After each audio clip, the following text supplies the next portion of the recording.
trying to understand Bitcoin without the concept of scarcity is a little bit trying to live your life thinking there'll always be tomorrow. And the truth is, we might have a tomorrow, but we don't know that. If I look at a simple wristwatch, this is a Longines Zulu time, beautiful watch, and yes, it tells the time, and yes, it's pretty, but it has no real value other than that. I could buy any watch for $10 that would do pretty much the same, and it's a watch, and it keeps track of time, the same as a calendar or a Filofax or a wall planner.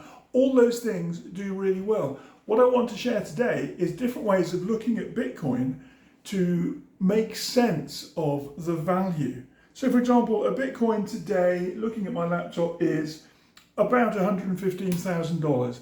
It's been about that sort of price for 10 days or so. It hasn't really moved very much. I think 2 weeks ago it dropped as low as 112, but no, it hasn't really moved at all in the last 2 weeks. And that's a good thing, because it means you can just keep stacking more Bitcoin. Just looking at my little Norderly cash planner for the month that we're currently in, if a Bitcoin is 115,000, 1% of a Bitcoin is a simple $1,150. What that means is you can easily acquire 1% of the world's most valuable asset for $1,150, which is really very little money. It's less than £900 sterling, but that gives you a little piece of financial history. If Bitcoin is the best asset in the world because it continues to see increases in value that are proportionately stronger than the value of things like, for example, buying a second-hand car. As soon as you buy a car, it goes down in value significantly the moment you drive it away from the showroom. If you buy a second-hand car, and I always do that, you end up with a vehicle that, yes, it loses a little bit of value every year, but by and large, you lose money at a lower pace with a second-hand vehicle than you do with something that you're purchasing as a new item. So there's a little piece of advice. But let's look at real simple things. If you are aware of precious metals, silver at the moment is about $43 an ounce. And these are, for example, these are silver coins, a various selection of strengths or purity, ranging from 0.7% pure silver to 0.920 silver.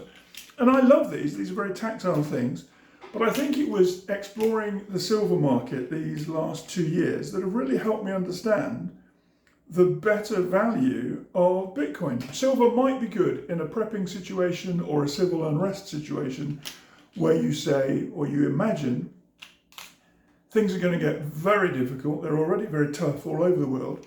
But let's say that you have some of these and somebody's willing to barter it for you for a chicken or a couple of meals or some clothing or a night's accommodation. And you have a bunch of these stashed away around your house or wherever you think is a safe place to keep such things. You have some inherent value which is recognized all across society. $43 an ounce for silver is really good. I bought lots of that at much lesser prices over the last 2 years. If you take something like this, which is not silver, this is a gold coin, this is what's called a centenario, a Mexican 50 peso coin from some years ago. Very pretty coin, but also a very good store, a portable store of value. If I have 1.2 ounces of gold, which is what this represents, it's a lot easier to stick that in my wallet and travel with that than it is to have $4,500 worth of silver. So I'd need 100 of these for one of those, or 95 of these for one of those. That's portability, that's ease, that's simplicity. 100 or so of these is difficult. It also weighs a hell of a lot. So that's an easy way of understanding the scarcity of gold versus silver. If we go back to the preciousness of time and our lack of knowledge over the future value of time, because tomorrow is the future, all we have is today, and you have to make decisions about lots of things based on what you know about life right now, in this moment, today.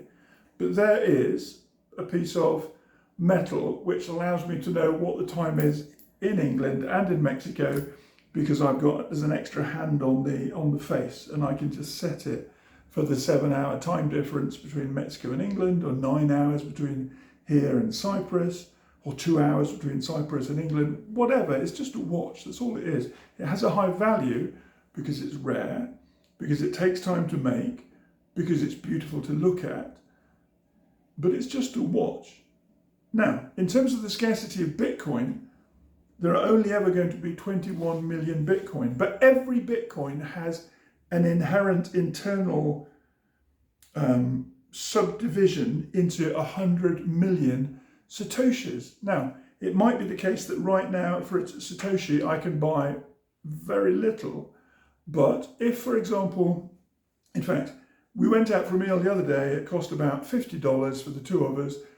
Now, $50, again, let me check my numbers, $50 would buy me 4,315 Satoshis at today's rate of approximately $115,000 per Bitcoin.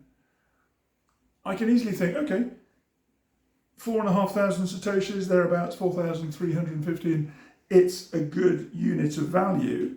It's the same as 2 ounces of silver. 2 ounces of silver is 4,315 Satoshis, or $50 on a meal that is very nice, and maybe there's a memory associated with going out to a nice restaurant and having a lovely evening. However, I can't bank the meal in a year's time. I can't buy a house with that meal in 10 years' time, but I might be able to do something very significant with 4,500 Satoshis in 3 years, 5 years, 10 years.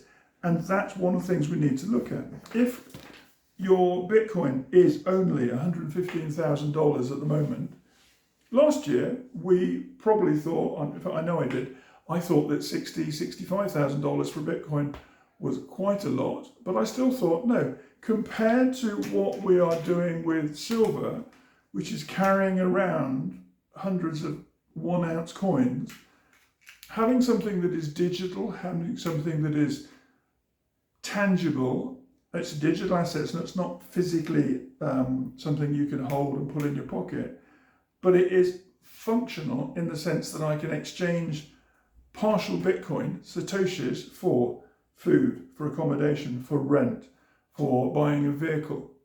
And it's a store of value that other people, millions of people around the world, still recognize and want access to.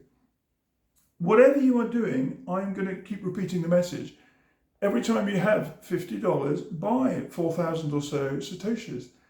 If you can buy 4,000, 4,500 every week with your wages, at the end of the month, you've probably got close to 18, 20,000 Satoshis in a calendar month of 31 days. Keep buying them. Is there a point for me continuing to have a watch collection? Actually, I don't think there is. I'm back in the UK in a few days' time, and one of the first things I'll be doing in a day after flying home is listing some of my watches for sale. I'm also seriously thinking, what is the point in holding silver when it takes up space and its future value will still be fairly close to this? Silver has gone up and down a few times in the last 5 years, but not massively. And it's still, I think, $43 for an ounce of silver. It's still very little compared to the, what should we say, compared to the awkwardness of carrying precious metal. Yes, obviously, for 95 or 100 silver ounces, I can get an ounce of gold. This is 1.2 ounces and has a high value. It's worth more, for example, than a watch. One of these will buy a couple of these. But Bitcoin is still the granddaddy of all of the stores of value. Yes, I can barter with silver. Yes, I can buy and barter with gold. I can't buy and barter with a wristwatch because somebody will give me far less than it's worth. But with money held in my hardware wallet, which is a safe place that's password protected, I have access to a store of value that is only increasing. If Bitcoin only increases by 20% in the next 12 months, I'll be very delighted. Many people will say it will go a lot higher than that, certainly in the next 5 years, as scarcity comes into play. Remember, time is a precious resource. Bitcoin is a precious store of value. You have the opportunity by little amounts, for example, $50 this week, $50 next week, $50 the week after. Putting aside that money over the course of a year could set you up for financial security in just 3 years' time. Be thoughtful, understand the rarity of what you have, because although these sorts of things are pretty and nice to have, they don't hold a candle to owning a fraction of some Bitcoin. Be thoughtful, be frugal more than anything else, and every time you get money, make sure that not much of it stays in your old-fashioned, traditional, support the system bank account, but transfer it into a place where it is secure and keep stacking Satoshis.